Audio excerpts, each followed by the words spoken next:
நம்ம பேச போற சென்டென்ஸ் ஐ அப்படிங்கிறத ரெப்ரசன்ட் பண்ணுச்சு அப்படின்னா, நம்ம வந்து அதில மீ அப்படிங்கிற ஆப்ஜெக்ட் ப்ரொனவுன் தான் யூஸ் பண்ணணும்.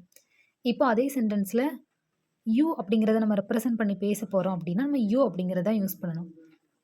ஹி அதாவது அவன் அப்படிங்கிற ஒருத்தர நம்ம ரெப்ரசன்ட் பண்ணி பேச போறோம் அப்படின்னா, அந்த சென்டென்ஸ்ல நம்ம ஆப்ஜெக்ட் ப்ரொனவுனா ஹிம் தான் யூஸ் பண்ணணும். அவள பத்தி நம்ம ரெப்ரசன்ட் பண்ண போறோம் அதே சென்டென்ஸ்ல அப்படின்னா, நம்ம ஹெர் அப்படிங்கிறத நம்ம ஆப்ஜெக்ட் ப்ரொனவுனா யூஸ் பண்ணணும். இட் அப்படிங்கிறது நம்ம ரெப்ரசன்ட் பண்ண போறோம் அப்படின்னா, அதுக்கு நம்ம சேம் இட்டே யூஸ் பண்ணிக்கலாம்.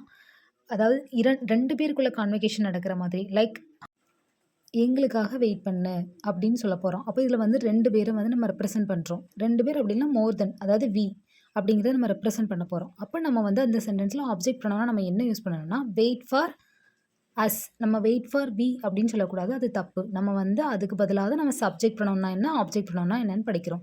இப்போ தே அப்படிங்கிறத ஒரு சென்டென்ஸ்ல ரெப்ரசன்ட் பண்ண போறோம் அப்படின்னா, நம்ம வந்து தெம் அப்படிங்கிற வேர்ட் தான் யூஸ் பண்ணணும். கால் தெம் திஸ் ஈவினிங். அவங்கள இந்த ஈவினிங் கூப்பிடுங்க அப்படின்னு சொல்றோம்.